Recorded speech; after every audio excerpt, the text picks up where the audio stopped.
ഇപ്പോഴും നമ്മുടെ കൂനിപ്പൊടിയും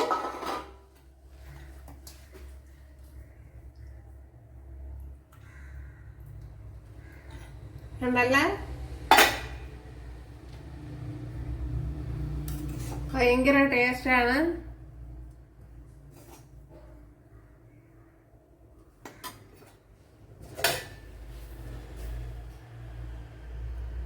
കൂനിപ്പൊടിയും ചോറ്. ചൂട് ചൂട്.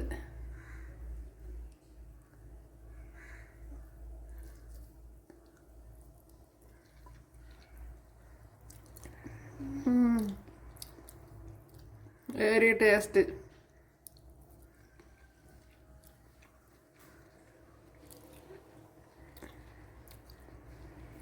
ക്യാരറ്റ് വരണ്ട ഞാൻ നേരത്തെ ഇട്ടിട്ടുണ്ട് റെസിപ്പി. അത് മാത്രം മതി ചോറ് കഴിക്കാൻ. അത്രയ്ക്ക് ടേസ്റ്റാണ്. അതല്ല കപ്പയുടെ കൂട്ടത്തും കഴിക്കാം.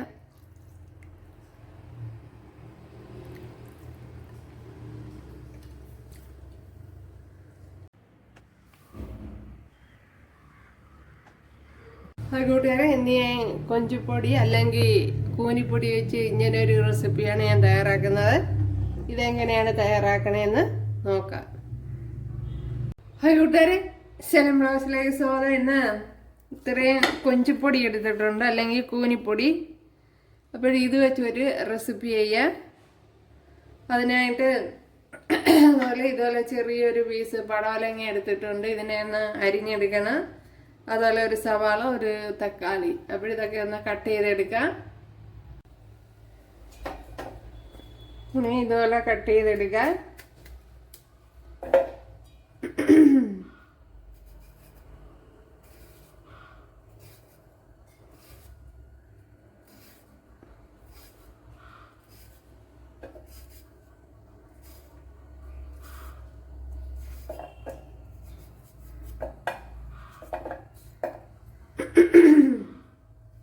അപ്പോഴിതുപോലെ ഒന്നും ബാക്കിയെല്ലാം കട്ട് ചെയ്തെടുക്കാം. ഇതിനെ ഒന്ന് കഴുകിയെടുക്കാം.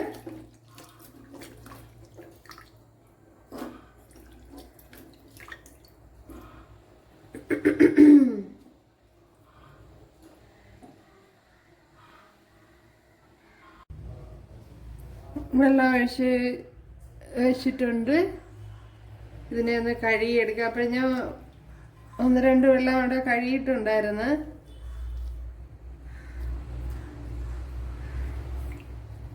അപ്പോൾ ഇതിനകത്ത് കല്ലും മണ്ണും ഒക്കെ കാണും. അതുകൊണ്ട് തന്നെ കഴുകിയെടുക്കണം.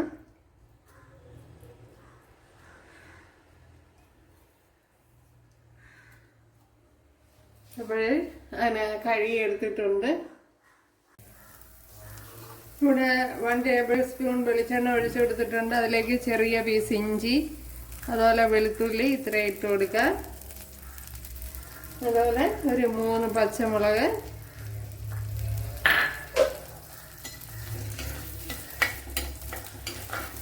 ഇതിനെ ഒന്ന് മൂപ്പിച്ചെടുക്കുക.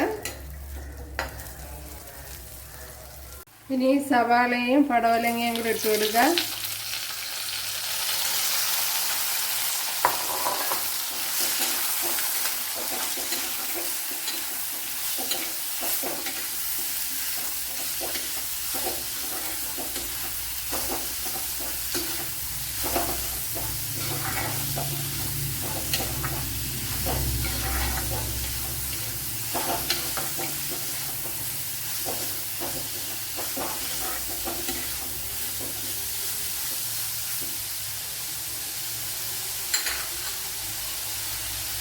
ഇതിലേക്ക് ഒരു തക്കാളിപ്പഴം എടുത്തിട്ടുണ്ട്. അതും കൂടെ ഇട്ട് കൊടുക്കുക.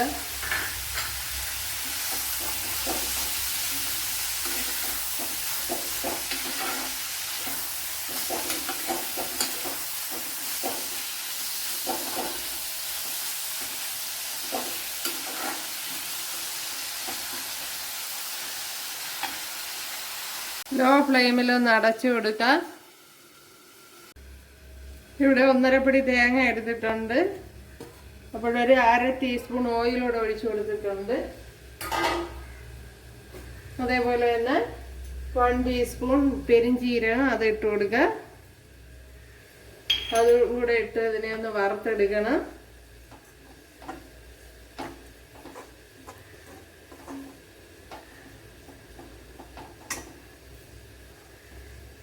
ഒരു 5 കുഞ്ഞുള്ളി എടുത്തിട്ടുണ്ട്, ഇതുപോലെ കട്ട് ചെയ്തെടുത്തിട്ടുണ്ട്, അതുകൂടെ ഇട്ട് കൊടുക്കുക.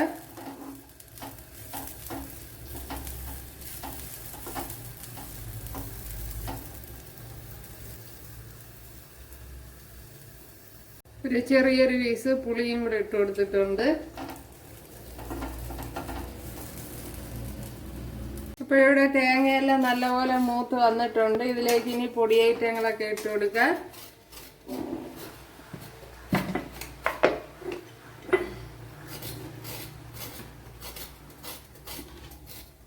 ഒരു 1/2 ടേബിൾ സ്പൂൺ മല്ലിപ്പൊടി ഇട്ട് കൊടുത്തിട്ടുണ്ട്. ഒരു 1 ടേബിൾ സ്പൂൺ മുളക് പൊടി ഇട്ട് കൊടുത്തിട്ടുണ്ട്. അതേപോലെ മഞ്ഞൾപ്പൊടി ഇട്ട് കൊടുക്കുക.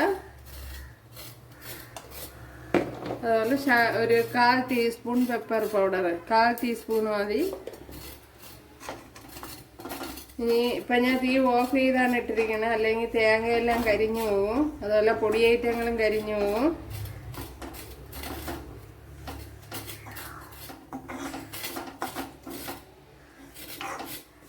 അപ്പോൾ നല്ലതുപോലെ ഒന്ന് ഇളക്കി കൊടുക്കുക.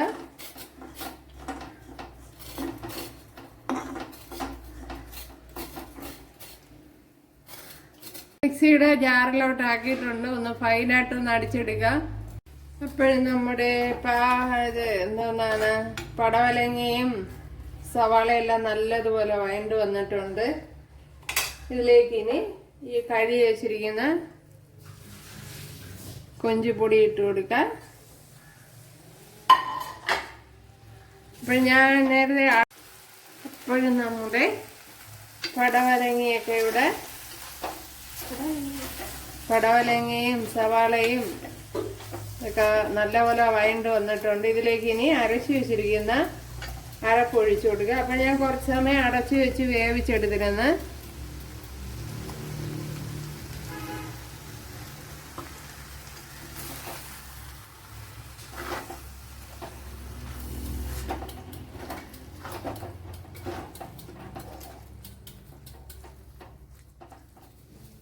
ഇനി ഇതിനാവശ്യമായ വെള്ളം ഒഴിച്ചു കൊടുക്കുക. അപ്പോൾ ജാറിലിരിക്കുന്ന അരപ്പൊക്കെ എടുക്കാമെങ്കിൽ ജാറിൽ ഇതുപോലെ ഒഴിച്ചു കൊടുത്തിട്ട് ഇങ്ങനെ കുലുക്കി എടുത്തിട്ടുണ്ട്.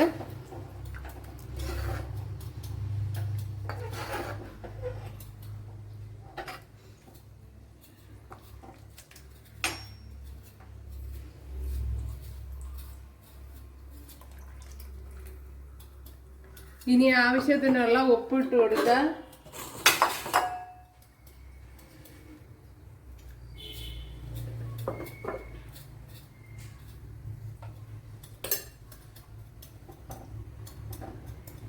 ഇനി ഒന്ന് അടച്ചു കൊടുക്കുക.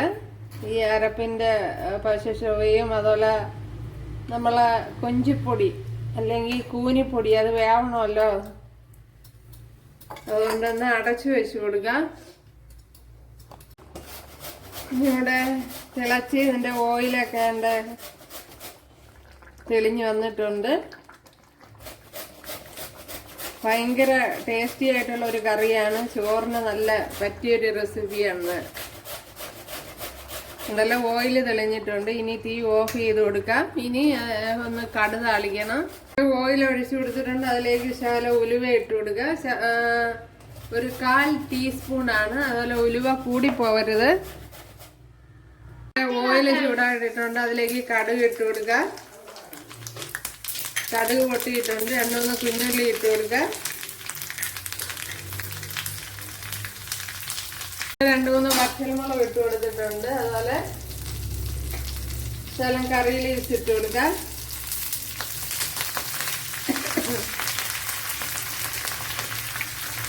ഫ്രഷ് കറി ലീവ്സ്, അതുപോലെ തന്നെ ഒരു ശകലം മുളക് പൊടി ഇവിടെ ഇട്ട് കൊടുക്കുക. ഒരു 1/4 ടീസ്പൂൺ മുളക് പൊടി.